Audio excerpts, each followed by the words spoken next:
ये अजगर नीति है क्या, मैं आपको समझाती हूँ। चीन सबसे पहले इसमें करता क्या है, पैसे देता है, या तो निवेश के तौर पर या फिर कर्ज के तौर पर वो किसी भी मुल्क को पैसे देता है। इसके बाद शिकंजा जो है वो कसना शुरू कर देता है।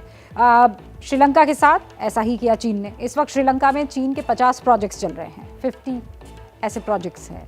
श्रीलंका को कर्ज देने के मामले में चीन दूसरे नंबर पर है। श्रीलंकाई कर्ज में चीन का हिस्सा कितना है, 10% के आसपास। श्रीलंका में विकास परियोजना में हिस्सेदारी कितनी है, 23% के आसपास। इस तरह BRI प्रोजेक्ट के तहत चीन ने कर्ज और निवेश कितना किया है, 85,000 करोड़ रुपए का। देखा आपने, इस तरह चीन जाल फैलाता है, अपने शिकार को धीरे धीरे जकड़ता है और फिर लूट करता हुआ चीन दिखाई देता है।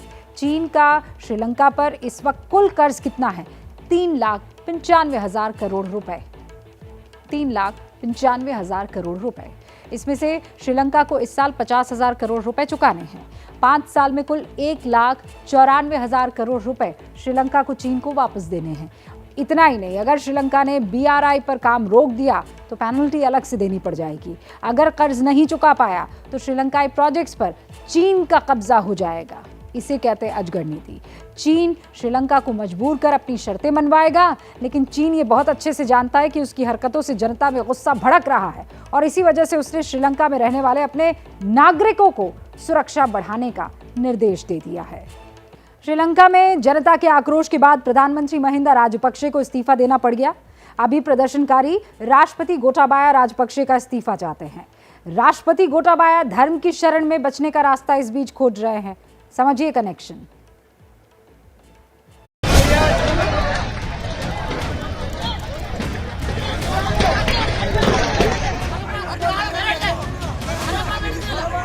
श्रीलंका में कर्फ्यू के बाद भी लोग डटे रहे।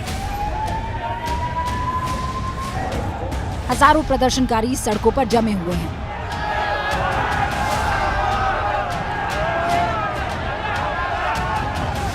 कहीं पर हंगामा हो रहा है, कहीं पर आगजनी। दरअसल जनता सरकार से नाराज है। प्रदर्शनकारी राष्ट्रपति गोटाबाया राजपक्षे की बातों पर यकीन नहीं कर रहे हैं और यही वजह है कि गोटाबाया को धर्म की शरण लेनी पड़ रही है।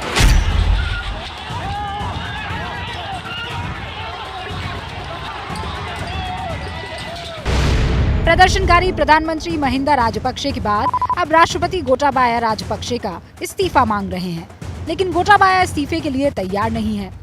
श्रीलंका एक बौद्ध धर्म बहुल देश है, जहां करीब 70% आबादी बौद्धों की है। यहाँ की राजनीति में 4 प्रमुख बौद्ध अनुमंडलों का रोल रहता है।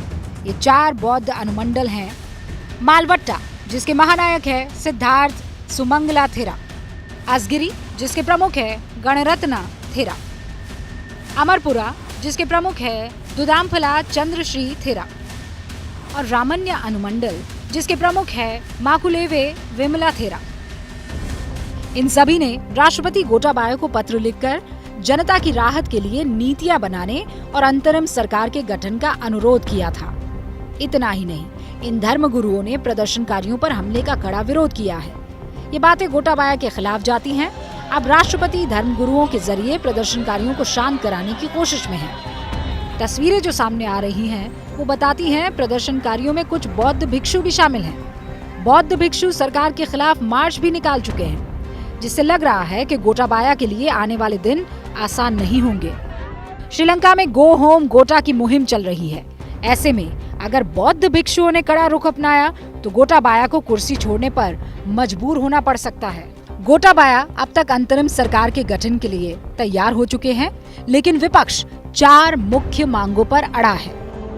राष्ट्रपति गोटाबाया इस्तीफा दे, दूसरा 18 महीने के लिए अंतरिम सरकार का गठन हो, श्रीलंका में राष्ट्रपति प्रणाली को खत्म किया जाए, राष्ट्रपति से ज्यादा अधिकार संसद के पास हो। गोटाबाया इन मांगों का समर्थन नहीं करते हैं और इसीलिए पीएम महिंदा राजपक्षे के इस्तीफे के बाद भी पेच फंसा हुआ है।